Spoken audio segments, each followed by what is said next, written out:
Samantha is 11 months clean. And the man she says helped turn her life around is her boyfriend, Terry, who she actually met in recovery. But since they've been together, Samantha has come into some money. And today she now wonders if Terry is really with her for love, or is he just using her like many men have done with her in the past? Watch. Before Terry came into my life, there was so much pain and so much heartbreak for both me and my children. That pain caused me to spiral into a deep, dark hole. I started using drugs to hide the pain, and my life became a living hell. It wasn't until I got into recovery that my life started to change. And that is where I met my knight in shining armor, Terry. Terry promised that he would love me, be there for me, and never hurt me.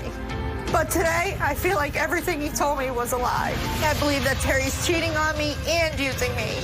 I don't think Terry's the man that he portrayed himself to be.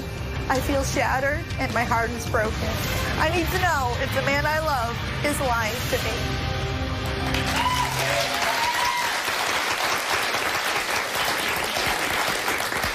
I think we ought to know about your life before you met the guy. I was in recovery. I chose to go to recovery. I'm apart from my children right now. I lost my fiance in 2018, and I have 4 small children.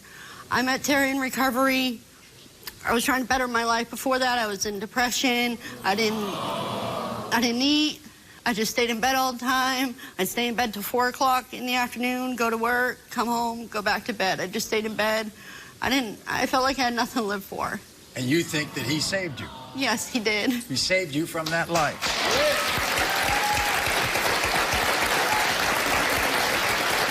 What's your biggest fear? That he's cheating or using me. Since the day you met Terry, right? Something's been bothering you. But a week after we moved, I left everything, left my job. My job gave me a check to get a new house for me and my kids. We've been through a lot of tragedy in the past year and a half. And you were able to buy a house. And we were able to buy a house. After I got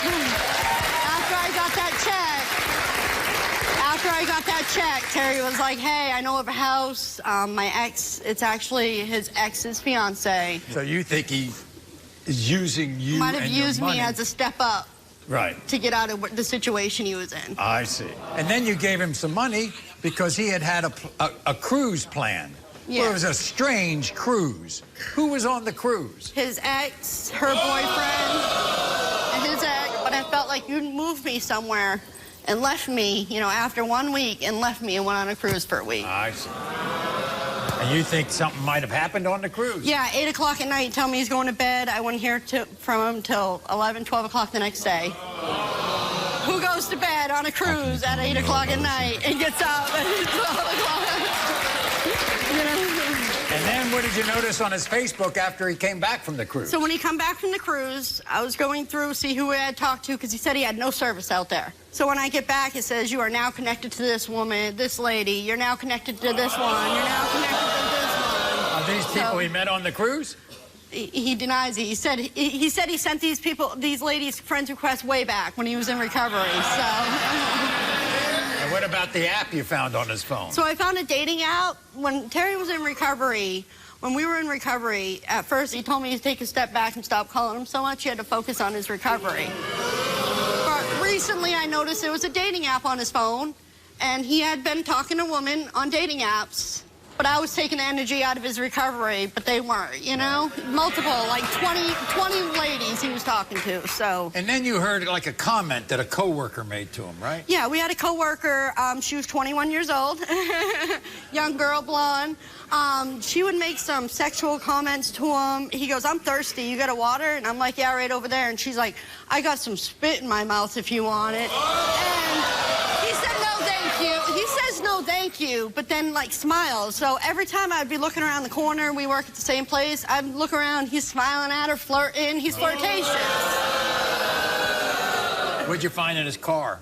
In my car? Oh, your car? Yeah, in my car, I found a headband. Oh, a headband. A blue one, smells like perfume. We were at work. I got it out of the van. I brought it up to the house we were working at, and I said, whose is this? And he's like, where was that? I said, in the van. And an hour later, he said, it's his daughter's. Then there was a woman apparently who approached him on the street where you were. Yeah, I went into Dollar General. My children were in the car. I went into Dollar General, come out. He rolls down his window. This lady's like, "Hey, TJ, it's been a while. Look at this pic of you and so-and-so, da-da-da," and talked for 6 minutes. I mean, I got out of the van, had a cigarette, and sat there. I was pissed. And I don't even know if he knew I was there, existed at the time. And he's like, and then she leaves, and he goes, "That's an old friend." I'm like, "You're not going to introduce me as your girlfriend, as anything? Like, we're not in a relationship? Do you have something to prove here?" And then there are some Facebook messages you've seen. It's from where I used to work. He says it's ladies that he used to work with. It's nothing serious. They have boyfriends. But my thing is, 3 or 4 months later, after you've left that job, why are you still messaging them, you know, and going back and forth? Okay. You love this guy, right? I love him. He helped you out. Brought you back.